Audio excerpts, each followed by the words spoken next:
Thank you. First, I would like to thank our panelists, the conference participants, as well as all the people that are working in the background to make our third NBF Clean Tech conference a success.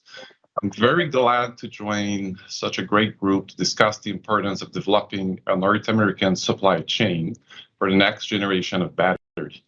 The energy transition is accelerating, and there are no doubts that batteries are a critical component in the transition to electric vehicle and much beyond. Global demand for batteries is projected to grow at 20% per year to reach over 360 billion by 2030, according to McKinsey. Such ramp up in capacity is not trivial, and a fulsome battery ecosystem is required to succeed and address challenges such as securing funding for large projects, recruiting the right talent, and securing access to rare earth materials such as lithium, cobalt, and nickel. The importance of a fulsome battery ecosystem is paramount to facilitate projected growth in an industry that is poised to experience one of the fastest global growth during the next decade.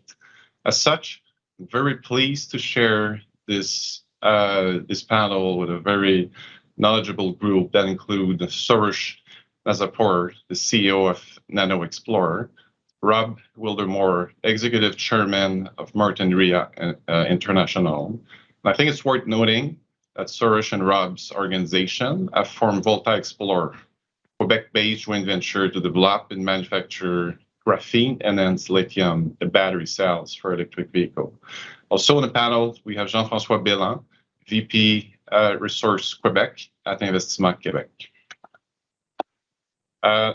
To discuss, maybe to initiate the discussions, can I ask you, Soroush, to provide a brief introduction of your organizations, including its role in the broader battery ecosystem and its supply chain? Thanks, Nicolas, for inviting me. My name is Soroush Nazarpour. I'm the founder and CEO of NanoXplore. We are the largest graphene producer in the world. We have about 40% of nameplate capacity in production of graphene. And also we're focused on activities of graphene and applications of graphene around energy transitions, particularly in lithium-ion batteries. Through our joint venture with Martinrea, we started a company called VoltaXplore, which is right now produces lithium-ion batteries in Montreal, graphene-based lithium-ion batteries, within a pilot facility of about 1 megawatt-hour capacity. And we are hopefully working toward building a 2 gigawatt-hour battery facility in Canada, in Quebec. So we are a producer of anode material in NanoXplore. Thank you, Soroush. Rob, your organization is experiencing one of the fastest growth in the industry since the early 2000s. Would you mind providing background on your companies, including how you're leading the shift to electric vehicle, and the impact of ramping up the battery supply, and how it's important for a global tier one automotive suppliers like yourself? Sure. Good morning, and it's great to be on this panel, and thank you for inviting us. So why an auto parts company? I'm the co-founder and executive chairman of this company. We keep talking about culture. We're about making lives better by being the best we can be in the products we make and the services we provide. We have to make auto parts, and we have to make an increasing amount of auto parts related to the whole EV chain right now. And as everyone knows, EVs are all the rage in the auto business. I also spend a lot of time with CAPSI, which is the Canadian Automotive Partnership Council. So we work with the federal government, the OEMs, the provincial government of Ontario, provincial government of Quebec, which has spent an awful lot of time over the last 2 years, basically trying to bring the whole EV market to Ontario, Quebec, and Canada. And we've been involved in the supply chain things, and to a certain extent, as the politicians will tell you, we've announced close to $20 billion in investment in EVs and EV supply chain and so forth. And so we're actually have a bit of a tailwind as far as that goes. So as an auto parts company, among other things, we focus on lightweighting structures and propulsion systems. The lighter a vehicle, being safe and with good structure, the farther it will go on an electric charge. So we're spending a lot of time lightweighting the vehicle. We're also spending a lot of time on the propulsion systems, building things like battery trays, which will contain batteries for EVs.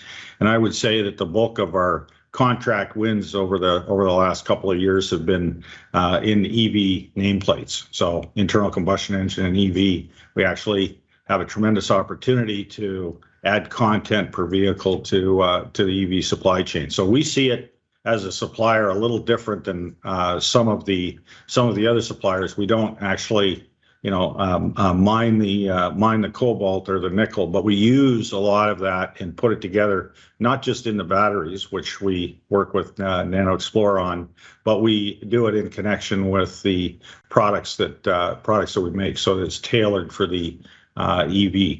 And I'll leave it at there for now. Thank you, Rob.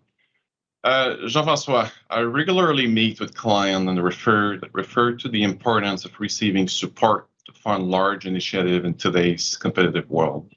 Would you mind introducing yourself, providing detail on the strategy of Investissement Quebec regarding the development of a winning battery ecosystem in the province of Quebec?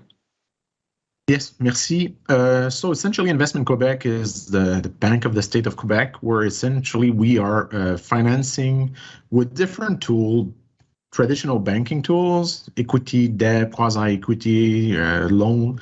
We're helping companies to move forward and fostering growth. Actually, the role of Investissement Quebec is attracting foreign investment. That's one role. The other role is industrial policy, and the third role is clearly the banking role. So what we are doing right now on the Quebec battery strategy, we have a team in place where we are putting all the pieces together to move the Quebec battery strategy. We have lithium, very good. We need a plant of spodumene. We need a plant of NeSO4. So we go attract these Tetris. It's a Tetris. We are putting all together the different angles of the strategy. So it's putting all the condition non-financial and putting all together the financial condition to make things happen. Supply chain integration to the value chain, integration to the local market, up to the United States. So that's clearly what we're doing at the Quebec battery strategy. Thank you, Jean-Francois. Soroush, could you please describe the core NanoXplore technology and its benefit? I think you have kind of a very special product. I would love to learn about it a little bit. Right. So NanoXplore technology is based on using graphene in lithium-ion batteries. So we do in NanoXplore liquid electrolyte battery, which is the same type of batteries you have today in EVs, right? So with a liquid electrolyte. Now, we introduce graphene as a component of the anode material within the anode of within half of the batteries. As well, we use graphene in conjunction with silicon as a performance additive in the batteries, and also we use graphene as a conductive additive in the cathode side of the battery. So when a battery benefits from graphene, it experiences expansion in terms of the capacity, which becomes longer driving range for the batteries as well. It improves the charging speed of the battery and also the safety. Now, graphene is well known for high conductivity, both electrical and thermal, and that represents faster charging and also faster cooling of the batteries. In terms of safety, they are enhanced with graphene. Thank you. Maybe the next questions could be for Rob. Could you please describe what's Martinrea approach to competing for critical material in a rapidly evolving global marketplace? Well, a lot of what we buy, we procure in conjunction with the OEMs. So, for example, steel and aluminum, which are two of the products that we use more than anything else. We work with them, and it's a global supply chain. And as you know, as everybody knows, the big issue over the last year and a half has been access to computer chips. It's been kind of a mess in the context of that, but it's a system that works together. In terms of a number of other materials that we use, things like plastics and resins and so forth, we have purchasing people that are very good, very capable of rooting out materials.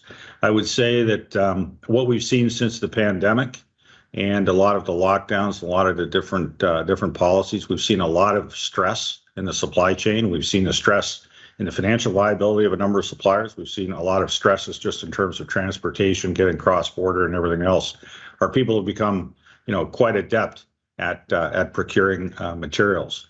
One of the materials that we've managed to procure and that we've worked very well with is graphene. We're huge believers in graphene. We're the largest single investor in NanoXplore.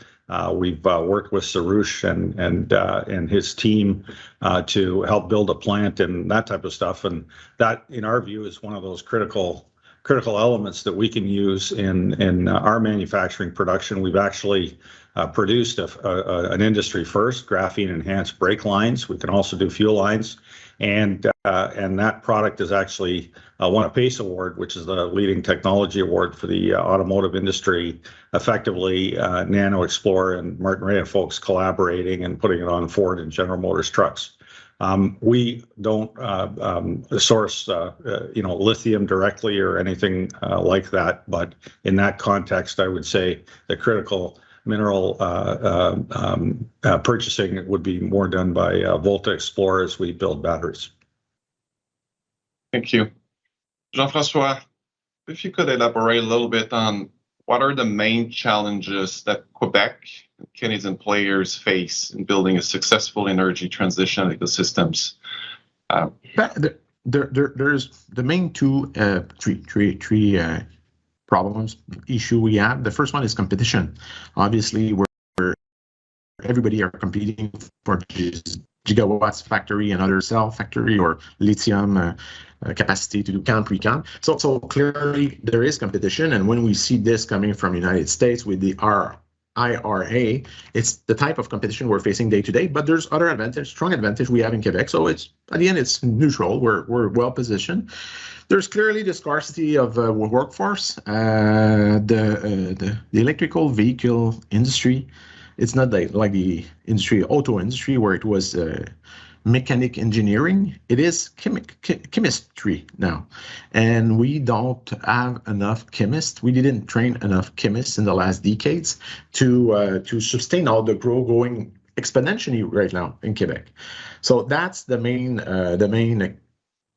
two main issue we're having, and the other is the resource. We have amazing resource, but the reality is, for example, the Mont-Blanc mine in northern Quebec has the equivalent of 133 million of electrical car, but it's far. We need to have infrastructure. There is resource, but it's difficult to access. It's difficult. So that's the three main element of our situation right now.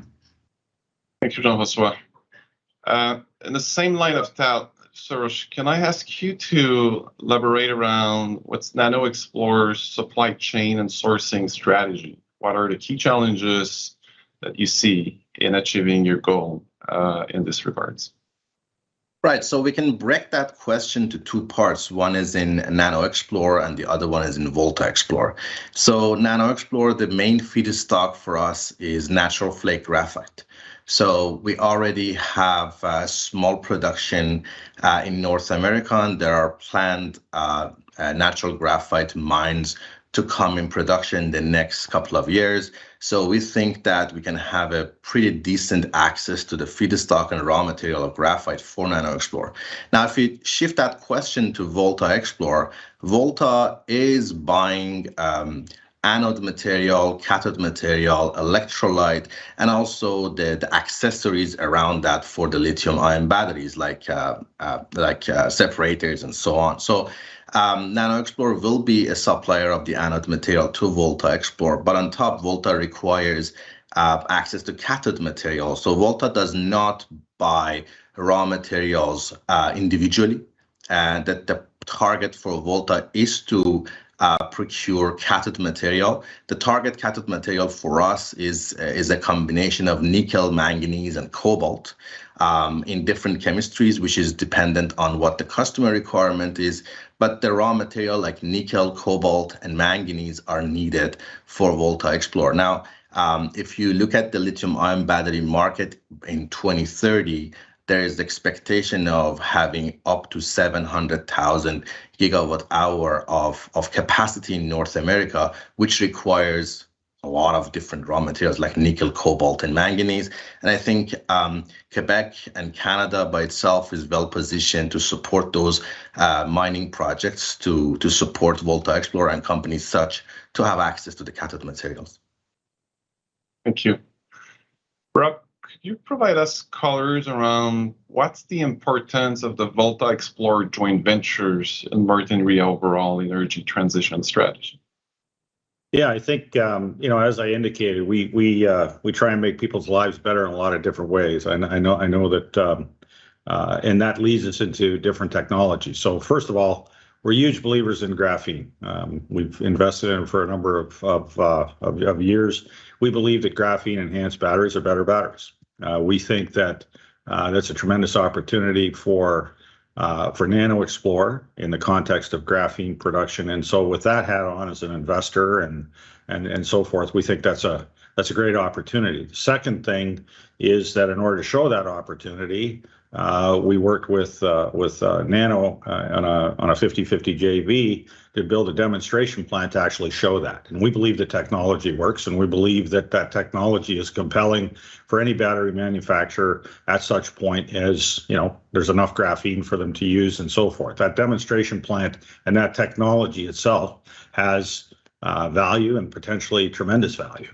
And then in the third aspect, it's if we can effectively put together a battery operation working with the province of Quebec and the federal government and so forth, that is compelling. We think that an underserved niche in batteries is the trucking market and the busing market and so forth. The LGs of the world working with Stellantis have dedicated large battery facilities working with a single source customer, and we get it, okay. But the reality is that there are a lot of other transportation modes that need batteries that can be served by people that effectively, focus on the niches. And the interesting thing, each of NanoXplore and Martinrea have a significant customer base in a non-auto market. We obviously do auto parts, but we do parts for busing companies. Each of us do. We do it for heavy truck, and so in that sense, we think that there's a market that needs to be served. And so as we put this together, if we can get the economic case and the financing, it's a compelling opportunity. Thank you. Maybe a related question for Soroush. Could you provide a bit of colors to our participant around how important was the demonstrations plant in terms of just starting from a little of the base, testing the product, developing relationships with the broader ecosystems, including suppliers? Right. So even though graphene-enhanced batteries are a new technology, we needed to prove them in real-world setting.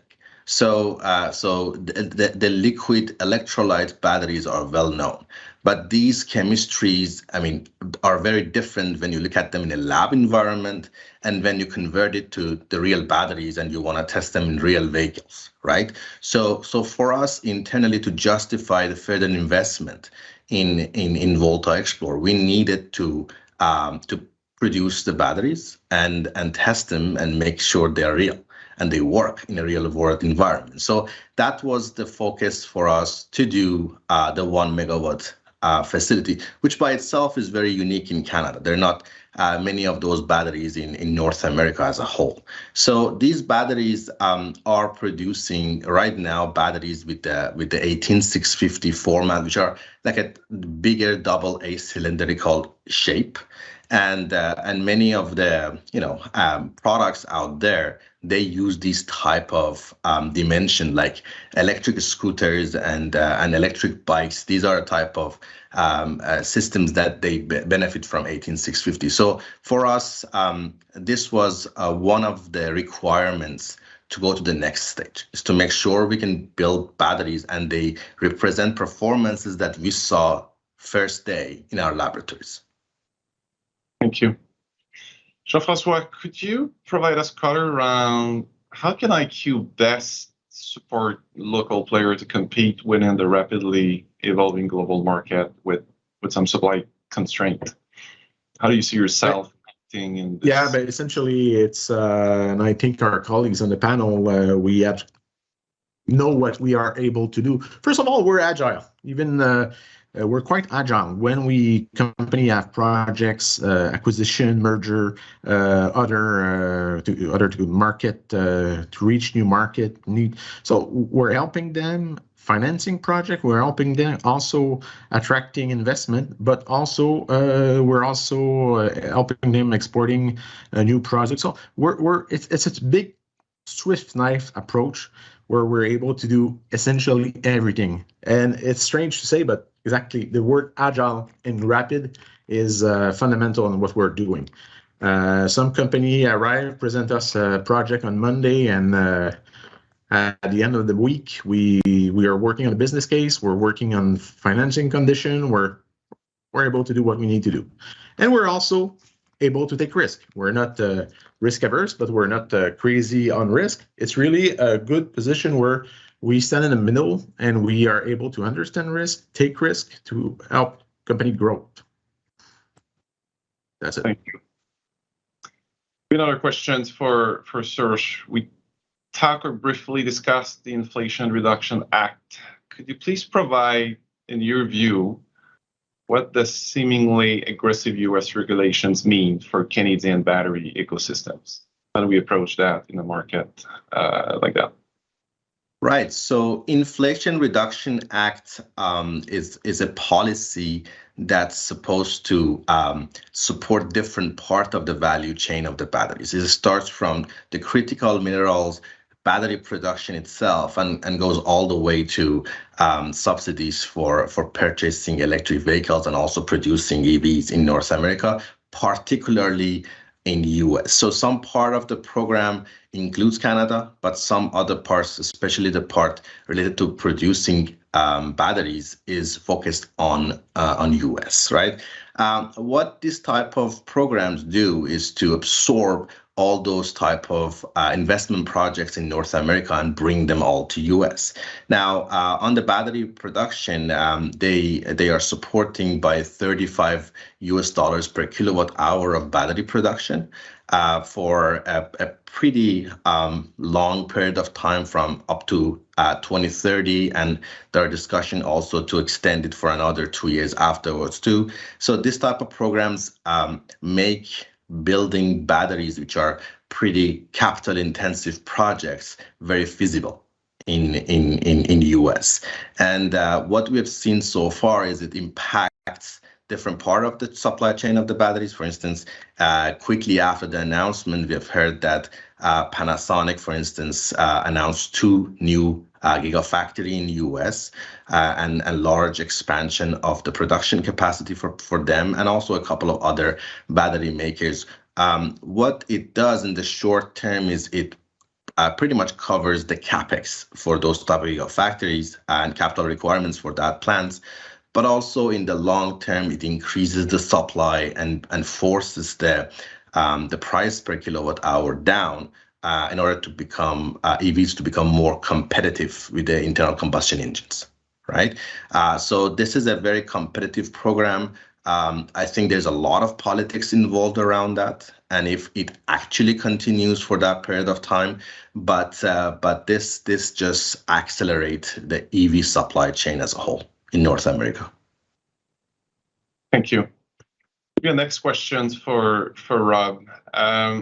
Could you please describe or explain what Project Arrow is and its importance? Yeah, interesting. Project Arrow started as an advertisement by the APMA, or Auto Parts Manufacturers Association, of the strengths of the Canadian supply base in making all parts of a vehicle, including all parts of the electric vehicle. And Flavio Volpe is the president of that. We work very closely with him. Basically said, let's try and put together a prototype using just Canadian supply. And they've actually done a lot of really good work on that, attracted a lot of interest from some OEMs, including some German OEMs such as Porsche and so forth. And we've been involved basically saying these are the things that we can assist with. And so we've been involved with the battery system, the graphene brake lines will do. We've offered to use the Volta-Export graphene-enhanced battery cells in the vehicle. And so as we build a vehicle that's a prototype, we can essentially show our capabilities. At the same time, as you look at it, there's a lot of EV production coming to Canada. Toyota, Honda, Stellantis, Ford, and GM have all made EV-related announcements in the past 2.5 years, all relate to EVs. And so in that context, there's also, a dollar and cent aspect to this type of advertising. By the way, the Canadian auto parts supply base, in my view, is the best in the world. We have Magna, Linamar, ourselves, ABC. We've actually grown very well under the USMCA and its predecessor in various different places. And with our head office and our technology here, we're very good at bringing Canadian technology to the rest of the world. We've grown very well. At the beginning, you said, where have you come from? Well, over 20 years, we've gone from 0 to 5 billion. Linamar's gone from 1 to 7 billion, and Magna's gone from about 14 to about 50 billion. That's pretty good for the Canadian supply base. So I think a lot of good things happen there, and it's all part of the ecosystem that we're trying to develop. And at the same time, the other aspect of our Project Arrow is it helps advertise the fact that the basic supply of critical minerals can also come into that supply chain. In other words, it's a very good part of messaging, cradle to grave, so to speak, or cradle to, final vehicle produced. We have it all here and we can contribute. The other thing I'll say is we have a North American market. This is not just an Ontario market, a Quebec market, a Canadian market. We need access to the US market, which is 10 times our size. We spend a lot of time with our plants in Mexico and Canada and the US to work together along with other suppliers. And I really do think that the key to the success in the whole auto supply chain, including critical minerals, is to view it as a North American market where we can take minerals out of the ground, process them here in North America, put them in vehicles, sell them in this region, and export them to other parts of the world. We actually export 2 million vehicles a year to other parts of the world. And that's the key. That's the key to get that done. That's what we do in the auto business. That's why it's so critical for all the talk that we're having about batteries and so forth to go through. And back to Soroush's point, I think the messaging to the U.S. is recognize we're in a North American supply chain. You can't bring everything back to the U.S. because you don't have people. You've got people in Canada, which has 500,000 immigrants per year, and you have a ready supply base. You have people in Mexico. You can talk until your tongue falls out in the context of bringing everything back to the U.S. But if you don't have people, you can't build plants, and that's an industry message as well. So Canada can be part of that solution too. Thank you, Rob. This is very, very interesting. Maybe to wrap up, what I'd like to do is probably ask the same questions to all of you, starting with Jean-Francois. In your view, what needs to take place in the next 5 years to successfully establish a fulsome North American next generation battery supply chain? What do we need to put in place to succeed, essentially, when we look at our path forward? It's a combination of focusing on our strength. Habitually we have this tendency of wanting to do everything. So at the end, we end up doing roughly nothing. We need to focus on exactly what we want to do, exactly where we have a value added, exactly where we are good. So critical minerals, mining, CAM, pre-CAM, so this type of approach. And in parallel, Rob was quite clear on this. It is a North American market. When people, some policy makers in Canada tell us, oh, be careful, you work too closely with United States, Trump might come back. Maybe you won't come back, but United States won't fly away. They're still there, and it will be in our first markets as they are since 300 years. So we need to view our market as a one and only market together. And that's the key. That's really the key. And moving like this, on the industrial part, total integration of the industry, total integration of the financial market, because exactly the capex will come from the two sides of the border, and that will be the way to do it and move rapidly in the next 5 years. But 5 years is eternity in politics. So, yeah. Thank you, Jean-Francois. Maybe the same question for you, Soroush. What do we need to do, or what do we need to put in place to make sure we succeed? Right. I think the first is to have a clear expectation and understanding of the reality, right? So today, EVs are pretty much more expensive than internal combustion engine. And if you remove that subsidies coming from the governments, I'm not sure what would be the conversion of the consumers to the EVs. So the reality first is EVs are just too expensive. And I think based on what we are seeing, even though somehow contrarian, if you compare the market reports, but the reality is there is not enough raw material out there to supply the batteries. And if those type of projects are not financed, are not, those mining projects does not get to the real production, raw materials would be scarce, and it's going to even push more on the future prices of the batteries and make them even more expensive. And that conversion to the EV is going to happen even less. So this has to be the focus for us to have a clear expectation of what needs to be done. I think first and foremost, investment on those type of infrastructure projects for charging and also for access to the raw materials is going to be paramount for all the supply chain of the EVs. And I see that the governments are moving, but we need to make sure those type of projects are financed and get to real production and produce materials for those batteries. Thank you. You, Rob, I'm glad to give you the final words. Any right. I'll say the same thing in a slightly different way. I'm in violent agreement with Jean-Francois and Soroush on this. So one, part of a North American ecosystem, very important. Second one, we have this discussion with governments, and they've heard it directly from me as chair of CAPSI. You need three things in order to get EVs. The first one is you have to have a competitive price, and you need a subsidy to do that, as Soroush says. The second one is you need charging infrastructure. We don't have it. We don't have anything close to it. People are not going to buy EVs if they have a charging issue. And the third one is the participants in the industry have to make money. OEMs have to make money, and parts makers have to make money, or we won't produce product. And that's a reality, and you can pass whatever law you want, but that's just the reality you have to deal with. And then the third area is just in the context of battery materials and so forth, we need to be able to get things done fast.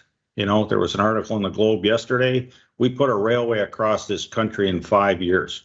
Half the time that it was supposed to be 10. We did it in 5 years. It created a country. We have Hydro-Quebec, which produces the cheapest power and has created an aluminum industry. I don't know if you could get that project done in today's market in that context. And, you know, the reality, I just read about 5 minutes before the call, you know, the feds were saying that, you know, Ontario may never have a mine in the Ring of Fire, even though that's a critical minerals piece. So we have got to do more than talk. In the U.S., they're walking the walk. I can tell you that. They're doing it in Mexico. Canada, we've got to do more than talk. As a supplier for auto parts with, you know, we have 57 plants in 10 countries and 5 continents on the world. And we know that money has no soul, and we'll put plants next to where our OEMs are making assembly plants and so forth. But the rubber's got to hit the road here. We have to do more than talk. I actually think the EV transition is coming. It's coming slower than some would say, faster than some others would say. How fast? We're not sure. It depends on these variables. We have to deal with it. We also have to recognize that in the real world, you know, we've got to understand facts. So I'll leave this with a book that every investor should read, How the World Really Works by Vaclav Smil. The fact is, carbon's not going away. It is a very good book. Yeah. It's a very good book. And for all those people out there that invest other people's money, understand what's happening with the facts, because that's the world that we deal in. If we can't work with the facts, we're not in business, and our objective is to do that. So there's tremendous opportunity here for Canada, tremendous opportunity for Quebec, for Ontario. We're all nationalists. We're Canadians, and we support our provinces, but the rubber's got to hit the road, and that'd be like that's my message. We don't want to waste our time. Thank you. Thank you. Thank you all. Like, in conclusion, I'd like to thank you first for your time and for your generosity and sharing your thoughts on such an interesting topics. I really look forward for our next conversation. Thank you all. Merci, Thank you. Nicolas.